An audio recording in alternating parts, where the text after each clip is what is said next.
Forte é a mensagem que Deus hoje tem para a sua vida. Fica aí porque Deus vai falar com você agora. Estaremos falando hoje sobre o profeta Joel, sobre esse grande homem de Deus, sobre o seu tempo, sobre a sua mensagem profética. O profeta Joel, um homem, um livro dos profetas menores. E por que é um dos profetas menores? Não é porque é menos importante do que os profetas maiores, não. Mas porque escreveram mensagens mais resumidas. Os profetas menores são perturbadoramente atuais. Eles são os nossos contemporâneos, embora tenham vivido cerca de 2.500 anos atrás. Abordam temas que ainda na agenda das famílias, das igrejas, das nações, são bastante contundentes. Eles são atemporais, sim. São mais atuais do que os periódicos semanais mais lidos dos nossos dias. O profeta Joel, em especial, fala que o pecado atrai de forma inevitável o juízo divino. Em contrapartida, o arrependimento traz bênçãos materiais, espirituais, temporais, eternas.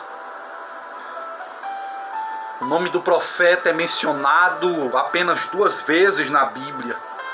Em Joel, capítulo 1, versículo 1, vemos o nome deste homem, Atos 2,16.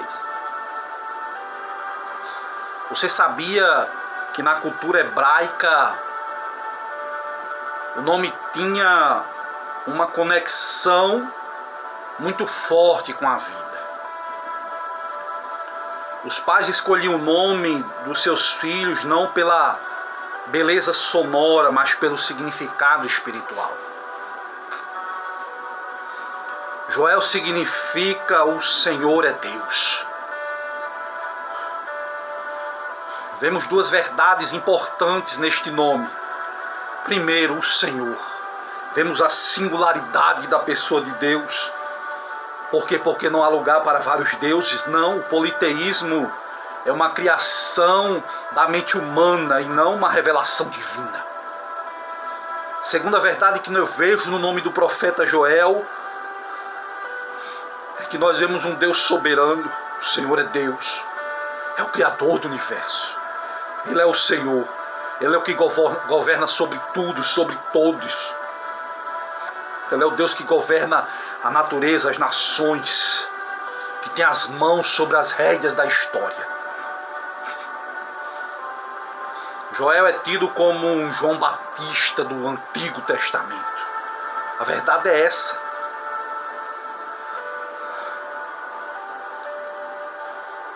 Joel, ele vai escrever o seu livro de forma poética, lírica, dramática. As suas descrições do ataque dos gafanhotos são vívidas, são dramáticas, são reais. Por exemplo, ele descreve os gafanhotos como um exército, como uma nação, como um povo que tem dentes de leões, que tem queixadas como a de uma leoa. Joel era um homem que tinha um profundo conhecimento da voracidade, da destruição, do ataque dos gafanhotos. Ele tinha uma convicção, tinha um conhecimento da vida religiosa daquele povo. Joel vai detalhar com precisão o templo, as ofertas, as oferendas, os cultos, os sacerdotes. Vemos isso no livro do profeta Joel. Vemos aqui que é Jerusalém que está em perigo, que é em Sião que vai soar o alarme. que é no Monte Sião e em Jerusalém que se dará a salvação no futuro. A praga dos gafanhotos é um julgamento do dia do Senhor. Já a libertação da praga dos gafanhotos é pelo arrependimento. Vemos que depois da praga dos gafanhotos, o povo recebe as bênçãos da prosperidade, a liberdade do poder do inimigo.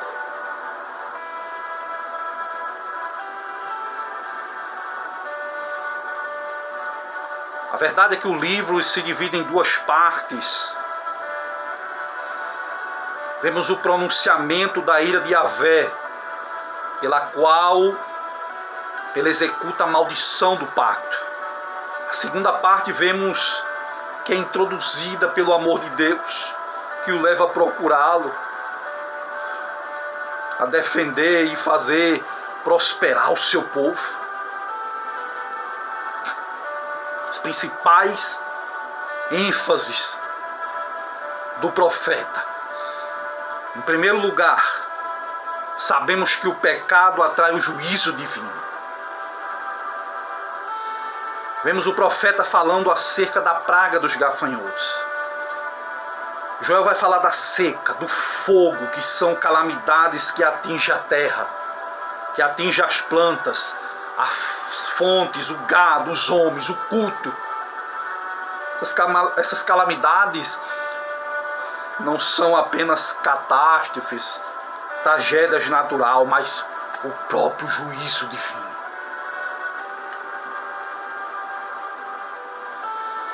O modo como um homem vive em relação a Deus vitalmente vai influenciar as suas alegrias ou tristezas terrenas. Certo teólogo diz que a causa principal da praga foi o culto degenerado, pervertido pelos excessos dos participantes embriagados, dos sacerdotes que estavam negligenciando o culto, que deixou as práticas pagãs diminuírem a pureza da adoração, que devia ter se concentrado apenas no nome de Deus, no seu único senhorio. A resposta verdadeira para o culto errado não era a extinção do culto, não, mas o culto correto, a adoração de forma correta.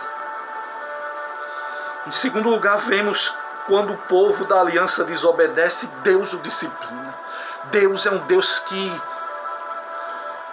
castiga aquele que Ele ama. As calamidades naturais eram chicotes da disciplina de Deus para o seu próprio povo. O povo da aliança estava desobedecendo, estava em desobediência, e para trazê-lo de volta, o Senhor mandou os seus agentes disciplinadores.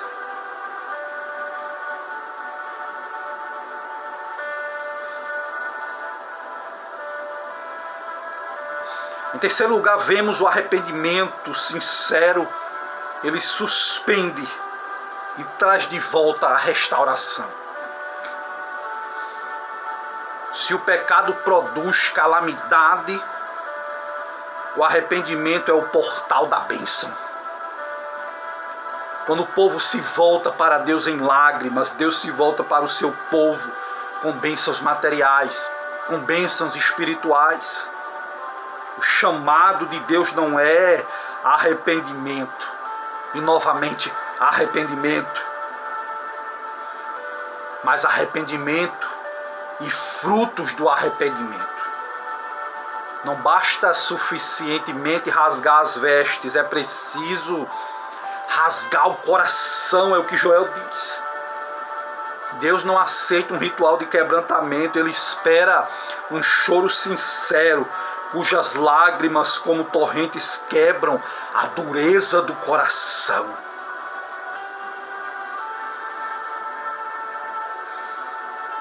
A quarta principal ênfase do profeta Joel nós vemos aqui que o dia do Senhor será um dia de trevas para os impenitentes e bênçãos indizível para o povo de Deus. O tema unificador de toda a profecia é o dia do Senhor. Essa frase vai aparecer 5 vezes no livro do profeta Joel. O dia do Senhor.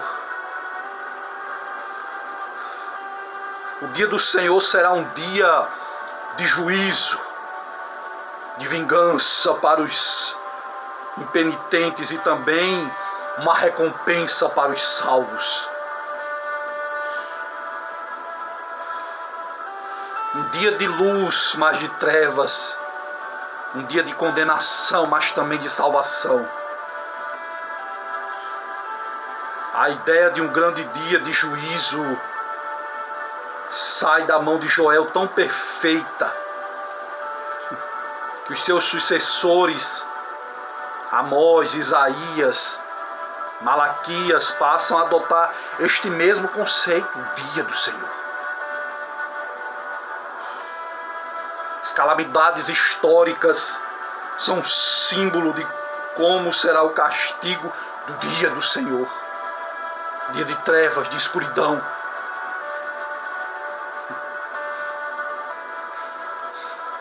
Interessante que nós vemos aqui vários pontos importantes acerca da teologia deste livro.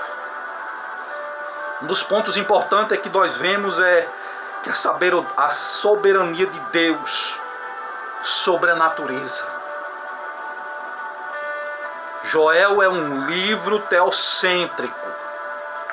A praga, o apelo ao lamento, as instruções para a conversão, a restauração, a dávida do Espírito, a convicção da vitória final, são todos os atos de Deus. Deus é o responsável tanto pelo envio como pela retirada do exército de gafanhotos. Capítulo 2, versículo 11, vemos o próprio Deus enviando esses gafanhotos. Capítulo 2, versículo 20, vemos o próprio Deus retirando essa praga de gafanhotos. Tanto no juízo quanto na restauração, Deus exerce total controle. Em segundo lugar, nós vemos que o arrependimento humano é o caminho seguro para a misericórdia divina. O arrependimento é a porta de entrada da graça. É o caminho seguro para alcançar a misericórdia divina. Vemos o profeta chamando o povo ao arrependimento. Ele deve ser profundo, de todo o coração, deve ser sincero. Rasgai os vossos corações e não somente as vossas vestes, com lágrimas, com prantos, com choros, com quebrantamento, com arrependimento. É o que o profeta vai dizer aqui. O pecado do povo da aliança traz consequências dramáticas, não apenas para o culto, para os sacerdotes. Não. O pecado é tão terrível que traz consequências para o campo, para o gado, para a terra. E vemos que quando o povo se volta para Deus com arrependimento, converte-se dos seus maus caminhos, é que Deus está disposto a nos perdoar, a sarar a nossa terra. Se o povo que se chama pelo meu nome se humilhar, orar, se arrepender dos seus maus caminhos, buscar a minha face, e então sim eu ouvirei dos céus. E então sim eu ouvirei dos céus, perdoarei os seus pecados, sararei a sua terra. Em terceiro lugar, nós vemos que a salvação é pela graça, é mediante a graça, e não uma conquista das obras, não. Joel vai dizer que todo aquele que invocar o nome do Senhor será salvo.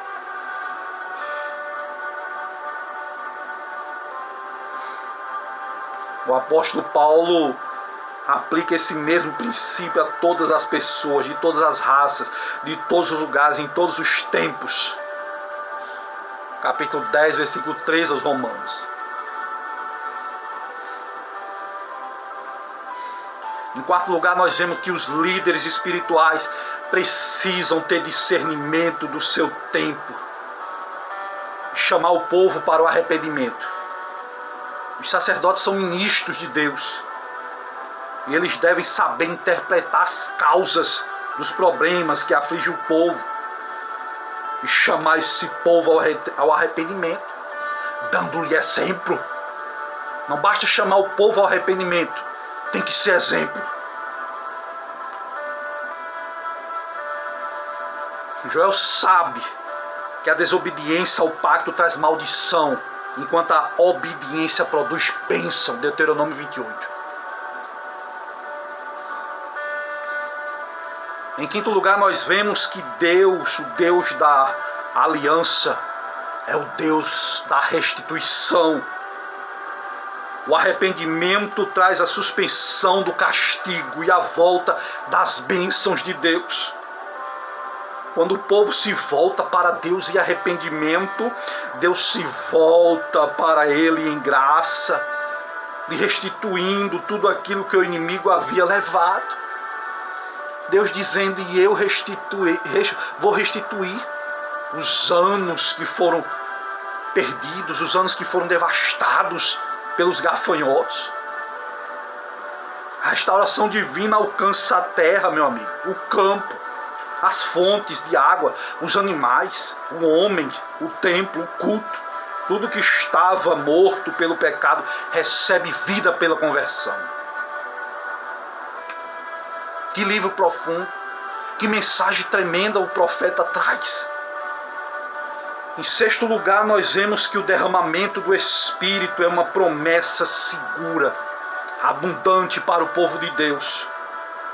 Joel prediz mais explicitamente que qualquer profeta o derramamento do Espírito sobre toda a carne. Joel é chamado de o profeta dos Pentecostes.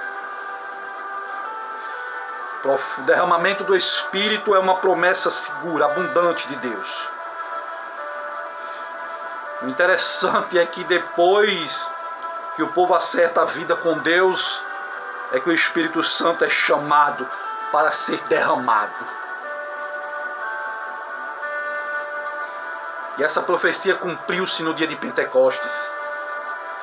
Essa promessa ainda está disponível para os nossos dias. Desse derramamento sobre toda a carne. Dos vossos filhos e vossas filhas profetizarem. Dos vossos jovens terem sonhos. Dos vossos velhos terem visões.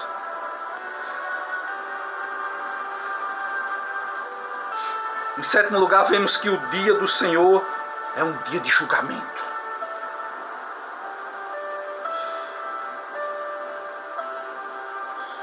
A praga dos gafanhotos era um julgamento final que Deus trará sobre as nações rebeldes. O dia do Senhor será um tempo de juízo para os rebeldes e uma recompensa para os salvos. Nesse dia do Senhor, as nações serão julgadas de acordo com o seu tratamento de homens, mulheres, crianças. No seu governo moral, o Senhor vai triunfar sobre todas as forças do mal.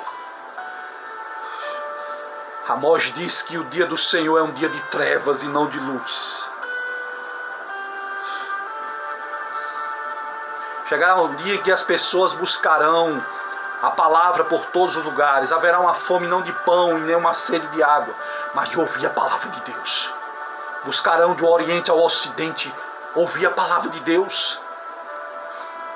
E a igreja do Senhor já não estará mais aqui para pregar a palavra, porque será arrebatada nos ares a encontrar com o Senhor, nos ares. Então aproveita a oportunidade. Quando ouvires a voz do Senhor teu Deus, não endureçais o vosso coração. Hoje é o dia, hoje é o tempo aceitável da salvação. Não deixe para amanhã o que você pode fazer hoje. Se você está ouvindo esta mensagem de Deus, que possamos nos arrepender, nos converter, nos voltarmos para o Deus de Israel, ao Deus de Abraão, ao Deus de Isaac, ao Deus de Jacó, porque Jesus está voltando. Jesus está voltando. Todos os sinais já estão sendo postos na terra. Até os ímpios que não têm conhecimento da Bíblia veem coisas que nunca viram na vida. É a roda grande entrando dentro da roda pequena, como diziam os antigos. Tudo está se cumprindo. Em breve o anticristo vai estar aí reinando. As 10 nações mais poderosas do mundo se unindo. E o anticristo exigindo adoração. O ciclo está cada dia se fechando, mas nós vamos fazer menção do nome do nosso Deus. Que Deus te abençoe, em nome de Jesus, e que essa mensagem possa ser guardada em nosso coração. Amém.